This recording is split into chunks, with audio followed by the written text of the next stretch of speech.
आप इस पूरे कार्यक्रम में ये जानने का प्रयास करें कि मेरे मन में अगर कोई डाउट है भगवान को लेकर या धर्म को लेकर या माँ बाप को लेकर या धर्माचार्यों को लेकर या अपने आप को लेकर, तो वो प्रश्न आप करेंगे। हो सकता है आपके प्रश्न से औरों को भी आंसर मिल जाए। ये प्रश्न आपका ही नहीं रह जाएगा, ये यूनिवर्सल क्वेश्चन हो जाएगा। आपके एक प्रश्न से अगर किसी को ज्ञान मिला तो बहुत बड़ी बात हो जाएगी। तो कौन कौन बच्चे प्रश्न करना चाहते हैं?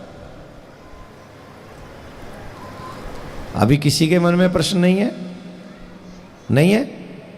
और जब एक दो लोग करेंगे फिर सब पीछे लास्ट में सब कहेंगे हमें भी करना था, हमें भी करना था। बच्चों से कह रहा हूं भैया, बूढ़ों से नहीं।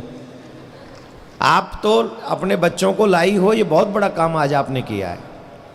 अगर इन बच्चों में अपने धर्म के प्रति इतनी सी अलख जग गई तो आप समझ लीजिए कि आपने अपने घर में सनातन जगा दिया।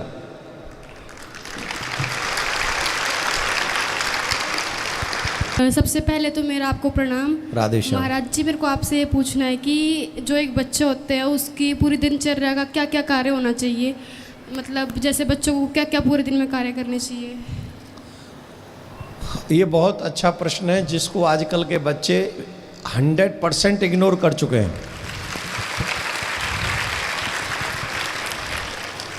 100% इग्नोर इसलिए कह रहा हूं क्योंकि उन्हें यही नहीं पता है कि हम कहाँ से शुरू करें, दिन की शुरुआत कहाँ से और एंड कहाँ हो। तो ये प्रश्न हम सबका है, एकदम सावधानी से सुनेंगे। और दिन की शुरुआत हमारी होनी चाहिए early in the morning, bed छोड़ने से। सूर्य उदय हो उससे पहले हम अपना बिस्तर छोड़ दें और स्नान करें। बजाय झूठा सोए हुए मुंह से ही हम चाय पी लें, वो ठीक नहीं है। अगर हमको लगता है हमें चाय पीनी ही है तो पहले जाएं, कुल्ला करें, मुंह धोएं और पहले एक गिलास पानी पिएं, उसके बाद चाय पिएं। अगर नहीं तो बच्चों को चाय पीनी ही नहीं चाहिए। तो सुबह उठें, स्नान करें और सूर्य को जल जरूर चढ़ाना चाहिए हर बच्चे को। जो ये सोचते हैं कि मैं बहुत बुक पढ़ता हूँ, मैं बहुत प्रयास करता हूँ, पर जब एग्ज़ाम देने जाता हूँ तो मुझे कुछ याद नहीं रहता, किसका साइड इफेक्ट है ये जानते हो? जो आप रात में पढ़ते हो, लेट नाइट पढ़ते हो, सूर्यास्त के समय आप पढ़ रहे होते हो। सूर्यास्त के समय कभी नहीं पढ़ना चाहिए, जो आपका ट्यूशन टाइम है। हर बच्चे का ट्यूशन टाइम है सूर्यास्त के समय। जबकि सूर्य के रहते रहते जितनी एजुकेशन आप याद करोगे, जितनी बुक्स पढ़ोगे, जितना ज्ञान लोगे, वो आपके काम का ज़्यादा है। तो हम दिनचर्या बता रहे थे, सुबह उठे, स्नान करें, सूर्य को जल चढ़ाएं। जल चढ़ाने के बाद ठाकुर जी के आगे 10-5 मिनट अवश्य बैठें। कुछ नहीं कर सकते तो राधे श्याम करो, सीताराम सीताराम करो, नमः शिवाय कुछ भी करो, जो तुम्हें आता। हनुमान चालीसा का पाठ करो, लेकिन 7 मिनट से पहले भगवान के आगे से उठना नहीं है। आपको हम बता दें, मुस्लिम बच्चे जो हैं बिना कुरान पढ़े, उसका पाठ करे, वो कहीं नहीं जाते घर के बाहर। और ऐसा नहीं है कि वो पढ़े लिखे नहीं है, वो बहुत अच्छे खासे पढ़े लिखे भी हैं उन लोगों में, और वो भी उसे प्रैक्टिस करते हैं। तो 5-7 मिनट हमको भगवान के आगे बैठना चाहिए। फिर क्योंकि आपका जो विद्यार्थी जीवन है वो पूर्णतः है विद्या अध्ययन करने के लिए। किसके लिए? ज्यादातर आपका समय विद्या अध्ययन में निकलना चाहिए, मोस्टली। उसमें आधे घंटा 2 घंटा खेलना भी चाहिए, और खेलना भी मोबाइल से नहीं चाहिए, फिजिकली खेलना चाहिए। थोड़ा सा आप फील्ड में उतरिए, आप अपने आप को तैयार कीजिए। आप थोड़ा सा चाहे कबड्डी खेलिए, क्रिकेट खेलिए, भाग दौड़ वाला कोई गेम खेलिए, ज़्यादा नहीं, अपने पावर के अनुसार। वो फिजिकली गेम होना बहुत ज़रूरी है, जिससे हम लोग इंटरनली स्ट्रांग भी हों, पावर भी जनरेट हो। एजुकेशन हो गया, भजन हो गया। अगर मेरी एडवाइस मानो तो सबसे अच्छा काम है, इन दोस्ती के चक्कर में मत पड़ो।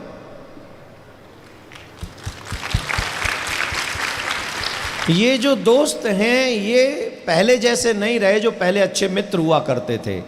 आजकल तो शोषण करने वाले मित्र हैं।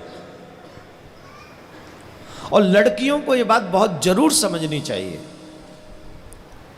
कि जितने भी फटी जींस वाले आपके मित्र बनते हैं, ये सिर्फ आपके शोषण के लिए है। और अगर ये मित्र हों तो ईमानदारी से कहो कि ठीक है, wait, if you agree marriage with me then we are talking. 99 भाग जाएंगे। और अगर वो वेट करेगा तो उससे आप मित्रता सिर्फ संवाद तक रखें। बाहर कॉफी पीने नहीं जाना है, वो होटलों में घूमने नहीं जाना है। इट्स माई, क्या बोलूं, एडवाइस, जस्ट ओनली एडवाइस। और शायद इतना खुल के तुम्हारे माँ बाप नहीं समझा सकते जितना मैं समझा रहा हूं। माँ बाप नहीं समझा पाएंगे। और यहां जो लोग बच्चे बैठे ना, लड़के लोग बैठे, उन्हें मेरी बात बुरी लग रही होगी, लेकिन जिन लड़कों को मेरी बात बुरी लग रही है वो ये समझे कि मैं ये बात तुम्हारी बहन के लिए बोल रहा हूं, तो यही बात अच्छी लगेगी आपको। जब आप ये सोचेंगे कि मैं ये एडवाइस आपकी बहन के लिए भी दे रहा हूं, देन यू फील प्राउड कि हाँ ऐसा ही होना चाहिए। आजकल तो बड़े गुंडे लोग रहते, तो तुम भी उन्हीं में से एक हो। तो हम सबको, लड़कियों को स्पेशली ध्यान रखना चाहिए कि हमें मित्रता नहीं करनी चाहिए। और अगर मित्रता करनी है तो उससे कहो कि हम लोग कॉफ़ी सेंटर नहीं जाएंगे, होटल्स रूम्स नहीं जाएंगे, कहीं भी गेम खेलने या एकांत में हम नहीं मिलेंगे। हम मिलेंगे स्कूल में, राम राम श्याम श्याम करेंगे। You can wait till age of married. जब शादी की उम्र हो जाएगी तब तक हम ऐसे ही बात करेंगे। वैसे तो वो भी नहीं करना चाहिए, मेरी फर्स्ट एडवाइस वो है। उसके बाद ज़्यादा से ज़्यादा हमें अपनी किताब में ध्यान देना चाहिए, ज़्यादा से ज़्यादा। और लड़कियों को लड़की फ्रेंड्स बनानी चाहिए। और वो फ्रेंड्स कैसी हो? पढ़ाकू, चुगलखोर नहीं हो, यहाँ की वहाँ करने वाली ना हो। वो हो जिनका ध्यान बुक में हो। ऐसी लड़की को फ्रेंड बनाना चाहिए।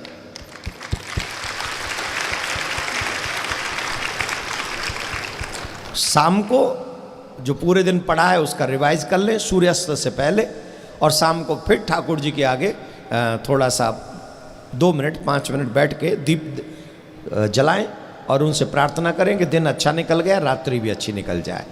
सुबह उठते ही स्नान के बाद या स्नान से पहले माँ बाप को प्रणाम करना ना भूलें, ठाकुर जी को प्रणाम करें। और जब रात्रि विश्राम हो रही हो तो गुड नाइट नहीं बोलना है, सुबह मॉर्निंग नहीं बोलना है, गुड मॉर्निंग नहीं बोलना है।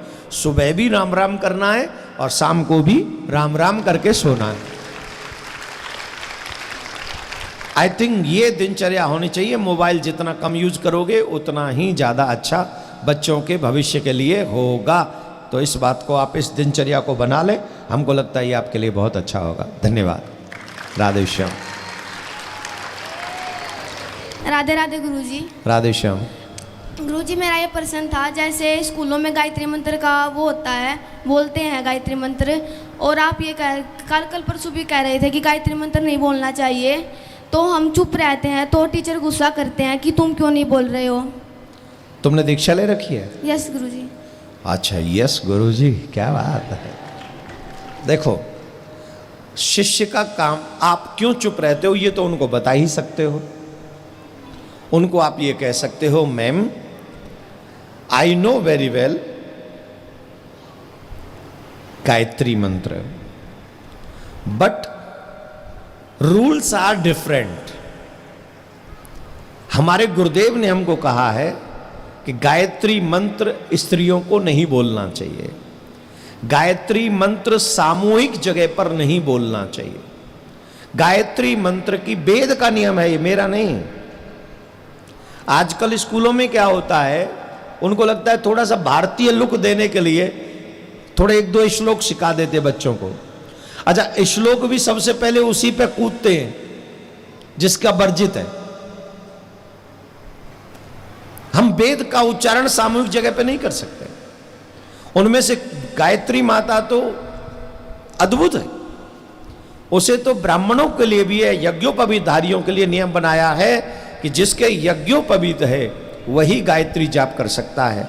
और गायत्री जाप करते समय इतना गुप्त रहे कि होठ भी ना हिले, अंदर ही अंदर वो जाप चले। ये वेद का रूल है, मेरा नहीं। गायत्री माता कहां है? वेद में। रूल किसका है? वेद का। फॉलो कौन करेंगे? बोले वेद को मानने वाले। हम सब वेद को मानने वाले, तो हम ही फॉलो नहीं करेंगे। अब ये कहें कि ये दवा जो है टेम्परेचर उतारने के लिए है और उसे टेम्परेचर है ही नहीं, फिर भी दवा दे दूं, लाभ करेगी कि नुकसान? तो वो नुकसान ये जो धर्म को जानते नहीं है, नियम को जानते नहीं, वो करवा रहे हैं। तो जब भी मैम कहे बोले एक बार हमारे गुरुजी से मिल लो या तो जाके, अदरवाइज नहीं। तो मेरे गुरुदेव ने ये कहा है कि हमें सामूहिक जगह पे वेद का उच्चारण नहीं करना चाहिए। गायत्री माता है इसलिए हम नहीं जाप करते। जो ये मेरा भाई है, इसके स्कूल में ना टीचर कांची सीजर लेके घूमते हैं कि कोई कलावा ना बांध रहा हो, वो को काट देते ये हैं। भाई को ही दो, तुम क्यों पकड़ रही हो? भाई की भी जिम्मेदारी तुमने उठा ली। लीडर तो नहीं है तू घर की, है ना? वही लग रही है। राधे राधे गुरुजी। राधे श्याम। गुरुजी हमारे स्कूल में कलावा नहीं बांधने देते। क्यों? पता नहीं। क्या नाम है स्कूल का? South point. South point. South south point. South point English medium होगा। यस। तो वो मैडम कौन है जो कैंची लेके घूमती है? वो डीपी सर है। DP sir? हाँ। ये कौन? चेकिंग के लिए आते हैं। अच्छा, वो सर हिंदू है कि और कोई और है? हिंदू है। वो खुद नहीं मानता? नहीं।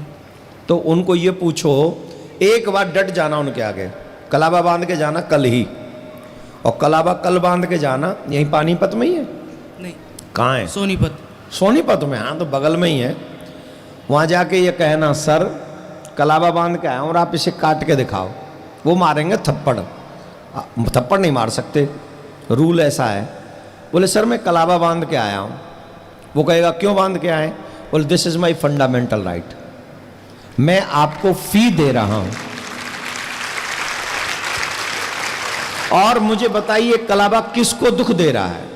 वो कहेगा इसका लाभ क्या है? बोले इसका लाभ यह है कि यहां पर मेरी नाड़ियां हैं और इस कलाबा को बंधने से मेरी नाड़ियों पर कंट्रोल होता है, और ऐसा मेरा धर्म कहता है और साइंस इसे इंप्रूव करता है। तो आप मेरी सुरक्षा को खतरे में डाल रहे हैं और मेरे को कुछ हुआ तो उसके जिम्मेदार आप हैं, लिख के दे दो, मैं छोड़ दूंगा। ये नवत्तो बलि राजा दानवेंद्र महाबला, ये रक्षा है, रक्षा सूत्र इसे कहते हैं। और बनता कहां है? यहां नाड़ियों पे, और यहां प्रमुख नाड़ियां होती हैं। अच्छा वैद्य होगा तो सारी बीमारी यहीं से देख के बता देगा। और हमारे ऋषि मुनियों ने उन्हीं नाड़ियों को कंट्रोल में करने के लिए ये रक्षा सूत्र बांधा है। तो इसलिए बांधना चाहिए। एक दो बार आर्गुमेंट थोड़ा जम के करो, काटने नहीं दूंगा। और मुझे इसका नुकसान बता दो कि मैं क्या नुकसान कर रहा हूं इसको बांध के। अगर कोई नुकसान मैं आपके स्कूल में कर रहा हूं तो मुझे आप दंड दीजिए। अब इतने बड़े हो चुके हो कि आप सर से जाके प्रश्न, और ये हिंदुस्तान है, अगर हम यहां प्रश्न नहीं करेंगे तो कहां करेंगे? ये प्रश्न हमें करना ही होगा। किसी स्कूल वाले की औकात नहीं कि मेरे माथे से तिलक, हाथ से कलावा और मेरे गले से कंठी उतरवा सके। और अगर ऐसा कोई करता हो तो मेरा नाम ले देना, और अगर न माने तो फिर उस स्कूल का नाम मुझे भेजना, मैं देखता हूं उस स्कूल को। ठीक है? राधे श्याम। बैठ जाओ। हम बहुत दुखी हैं। हमारे बच्चों को भी अच्छा काम करने वाले, अरे बुरे काम करने वाले रुकते नहीं, सिगरेट पीने वाले तुमसे रुकते नहीं, ड्रग्स लेने वाले तुमसे रुकते नहीं, शराब पीने वाले रुकते नहीं, लड़कियों को घुमाने वाले तुमसे रुकते नहीं, नालायक हो। और तुम कलाबा बांधने से रोकते हो इनको, शर्म नहीं आती? स्कूल चलाएंगे ये, हमारे बच्चों का भविष्य बर्बाद कर रहे हैं। पैसा भी हमारा और बच्चे भी बर्बादी के लिए हमारे।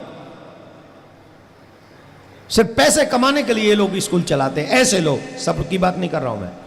और ये माँ बाप को भी ध्यान देना चाहिए। अगर स्कूल में मेरे बच्चों के साथ गलत होता हो तो मुझे मेरे बच्चों के साथ खड़े हो जाना चाहिए जाके। हम उनके बाप के गुलाम नहीं है।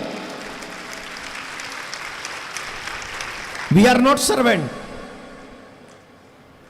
आई पे मनी, फ्री में थोड़ी पढ़ा रहे हैं, और मनी भी अच्छी खासी ले रहे हैं। ऐसी नहीं ले रहे कि 100-200 रुपये महीना ले रहे हो। माँ बाप की नाक में दम हो जाता है फीस बढ़ते बढ़ते, और इसलिए बढ़ते हैं कि हमारे बच्चे कुछ बन जाएं, और वो नालायक हमें शैतान बना देते हैं। चोटी नहीं रखनी, कलाबा नहीं बांधना, तिलक नहीं लगाना। क्या करें फिर? दारू की बोतल लिया मैं, तेरे संग बैठ के भैया पी ले? पापी कहीं के, पता नहीं कहाँ से आके किसने बना दिए। बनाना कुछ और था, बना कुछ और दिए।